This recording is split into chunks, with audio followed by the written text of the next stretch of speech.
Olá, crianças. Vamos continuar sistematizando o conhecimento sobre história. Hoje nós vamos fazer a correção do módulo sobre sociedade feudal, que é o módulo 1, e vamos continuar a partir da imagem da página 155. O autor pede a vocês que analisem a imagem e descrevam sobre o que está sendo representado. Então, de modo geral, pela própria legenda, nós podemos encontrar já o vestígio da resposta. Olha só, efeitos de um bom governo na vida na cidade. Opa! Então, pela estrutura, quantidade de pessoas, pelas movimentações, nós já sabemos que é uma cidade. Ok, mas que cidade é essa? É uma cidade comum? É uma cidade da era contemporânea, da era moderna, da era medieval ou da antiguidade? Bom, pelas características, nós saberemos que essa estrutura representa uma sociedade feudal. E na sociedade feudal, com essas características, nós dizemos que essa imagem está representando um burgo. Agora, como é que nós sabemos que é um burgo? Devido à quantidade de pessoas conversando, o muro que separa a localidade. Então, a gente pode entender que na Idade Média, os burgos foram construídos próximos à igreja ou pelo lado de fora dos feudos, ao redor dos feudos, fora do espaço dos castelos, tá bom? Então, a sua resposta nessa questão deve ficar mais ou menos assim, ó. O local apresentado é um burgo, uma cidade medieval. Notamos isso porque pelas trocas comerciais representadas na imagem, pela localização ao redor dos feudos, fora do espaço dos castelos. Questão 2. Que relação se pode fazer entre a obra e o seu título? Gente, essa cidade, ela tem um título que diz o seguinte: efeitos de um bom governo na vida, na cidade. Então, pelo próprio nome, nós chegamos à conclusão de que há um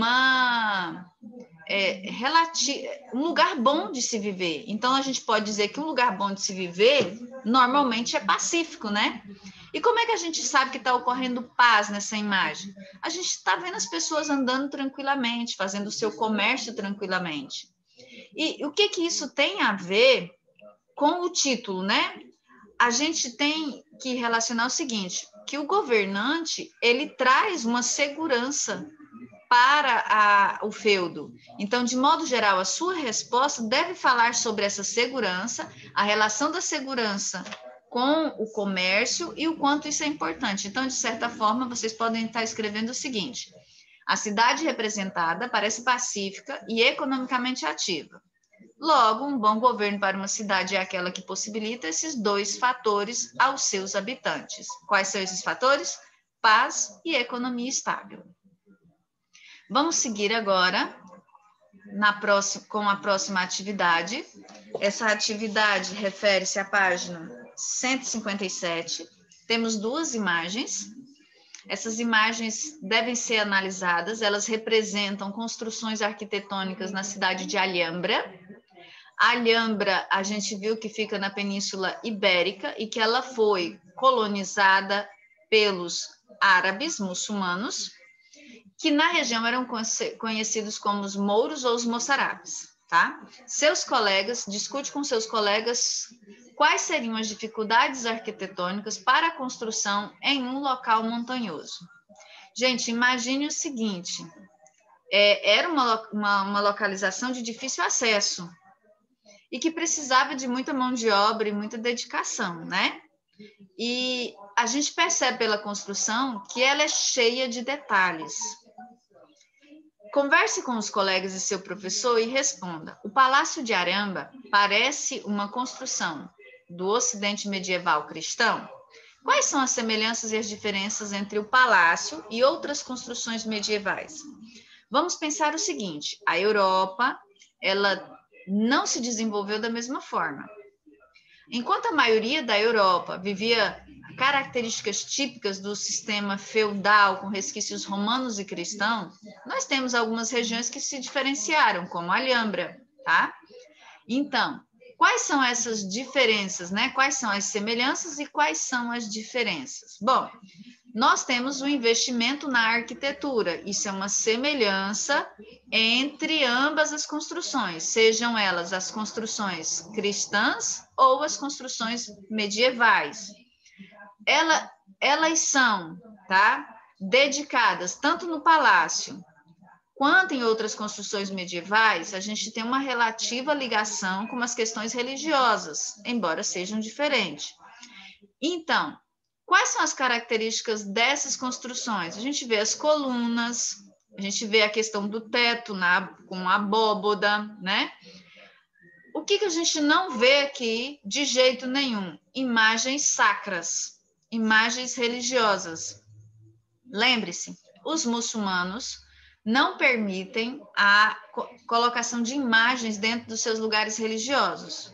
E os cristãos permitem. Então, como essa construção é de origem árabe, né, muçulmana e dos mouros, ela não permite a colocação de imagens. E o que tem que lembra a construção dos muçulmanos? Os arabescos, a abóboda e algumas letras do Alcorão esparramadas nas paredes.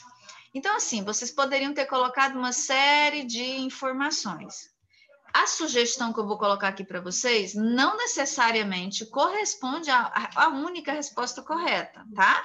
Então, é importante que vocês prestem atenção nisso para que vocês não saiam apagando todo o contexto. Aqui é apenas uma sugestão contextualizada.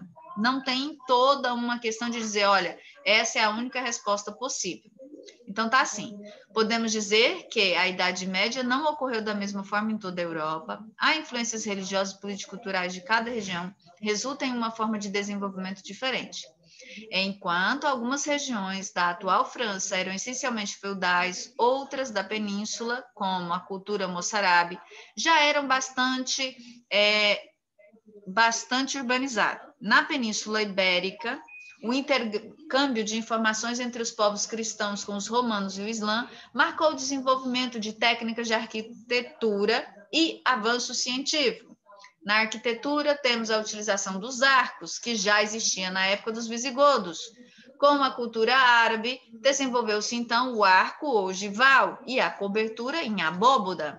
Na fortaleza de Alhambra, na religião islâmica, a figura humana não pode ser reproduzida por isso. Nas mesquitas e nos palácios de Alhambra, a decoração era feita em arabescos, formas geométricas coloridas e trechos do Alcorão.